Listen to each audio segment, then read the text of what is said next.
जय हिंद। स्वागत है आप सबों का हमारे इस YouTube चैनल पर, जिसका नाम है डॉक्टर वीरेंद्र जीएस फैकल्टी। आपको पता है कि हम लोग मनी सिस्टम को पढ़ रहे हैं और मनी सिस्टम एक ऐसा सेक्शन है कि हर समय, हर पल, हर व्यक्ति और देश की इकोनॉमी के संदर्भ में यह बहुत ही आवश्यक है। किसी भी संसाधनों को खरीदने या किसी भी आवश्यकताओं को पूरा करने के लिए मनी चाहिए। और पिछले क्लास में हम लोग एकदम स्पष्ट रूप से फंक्शन ऑफ मनी को पढ़ा था। मुझे उम्मीद है कि फंक्शन ऑफ मनी बहुत ही इंटरेस्टेड और बहुत ही कन्फ्यूजन को आप समझ में बहुत बेहतर ढंग से समझ गए होंगे और उसका और भी रखरखाव करते होंगे। देखिए, मनी में जो मौलिक बातें हैं ये है कि हमारे आपके देश के इकोनॉमी के मार्केट में जो मनी है वो वास्तव में करेंसी होता है। आपको पता है करेंसी और मनी में बहुत सारा डिफरेंस है। मनी कोई भी वस्तु या चीज हो सकता है, लेकिन करेंसी जब भी होगा लीगल टेंडर ऑफ मनी होगा, अर्थात सरकार के द्वारा जारी किए गए वैधानिक मान्यता वाले ही मनी को करेंसी कह सकते हैं। करेंसी करेंसी हर करेंसी मनी हो सकता है, लेकिन हर मनी करेंसी नहीं हो सकता। लेकिन अब सवाल उठता है कि क्या हमारे पास जो करेंसी है क्या वह सरकार के द्वारा अवेलेबल कराया जाता है, तो वो किस तरह से होता है। क्या हमारे देश में जो करेंसी इशूज होते हैं उसके लिए जो रिस्पॉन्सिबल पर्सन है वह आरबीआई है या सरकार है या कोई और ऑथराइज्ड कंपनी है।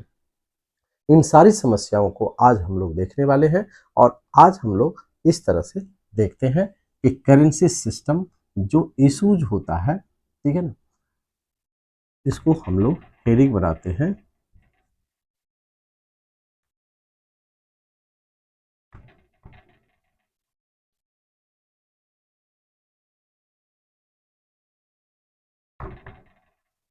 इशूज ऑफ या currency issues issue system, currency issue system. समझ में आ रहा है कि करेंसी इशू सिस्टम के लिए डिपेंड करता है। इसके दो पैटर्न पर हम लोग को जानना पड़ेगा, दो पैटर्न जानना पड़ेगा। सबसे पहले हम लोग पैटर्न जानते हैं कि ये जो करेंसी होता है उसका निर्माण कैसे होता है। करेंसी का निर्माण, और दूसरा सेक्शन में जाएंगे इशू ऑफ करेंसी। दूसरे सेक्शन में जाएंगे इशू ऑफ करेंसी। सबसे पहले हम लोग देखते हैं कि ये जो करेंसी इशूज होता है उससे पहले जो निर्माण की प्रोसेस है वो कैसे होता है।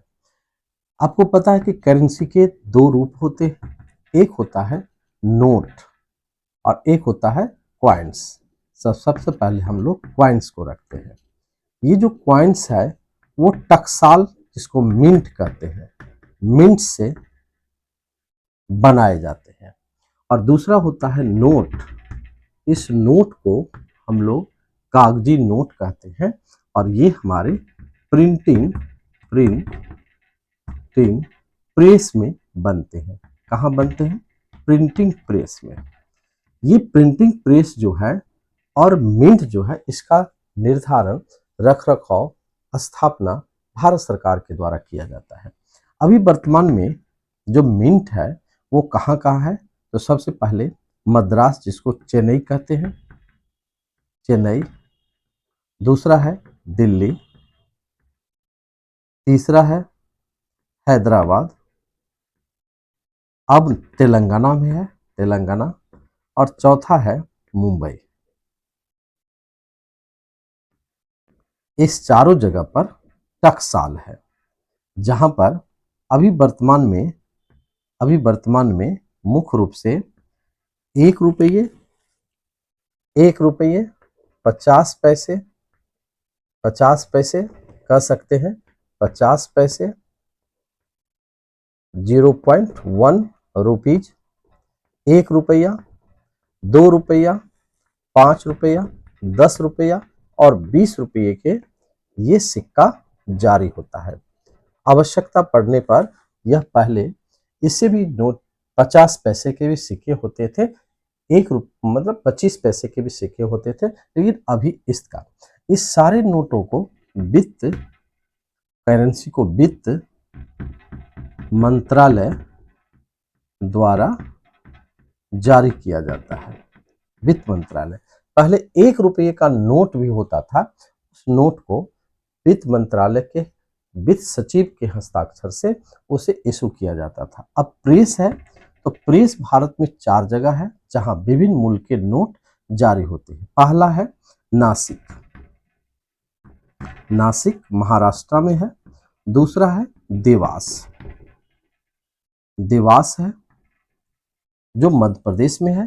तीसरा है जो जहां से नोट छपते हैं, ठीक है, नोट छपते हैं, वो है मैसूर है कर्नाटका में। और चौथा है जिसको पश्चिम बंगाल में एक नाम है शाहवानी, ये वेस्ट बंगाल में है। तो इस 4 जगह पर नोट पूरी तरह से बनते हैं। इसके अलावा कुछ प्रेस है जहां पर कहा जाता है कि जो पेपर या स्याही का निर्माण होता है, इन प्रिंटिंग प्रेस में वर्तमान में 10 रुपये, 20 रुपये, 50 रुपये, 100 रुपये, 200 रुपये और 500 रुपये का नोट बनाए जाते हैं।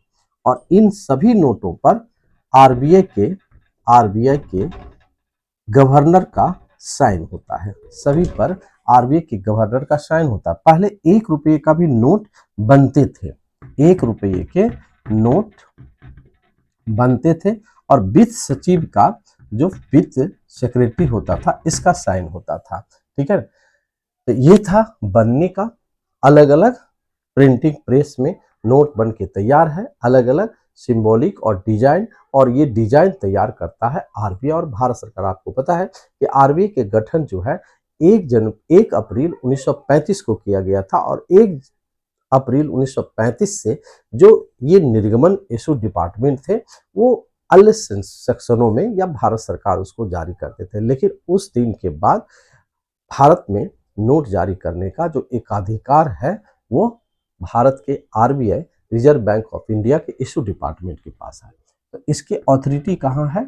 ये issue department of RBI, reserve bank of India के पास ये अथॉरिटी है। ठीक है, करेंसी इशू करने का। इसमें एक इशू डिपार्टमेंट है जिसका काम ही होता है नोट जारी करने। अब आरबीआई क्या करती है, इसके लिए एक फंक्शन है जिसको कहते हैं मिनिमम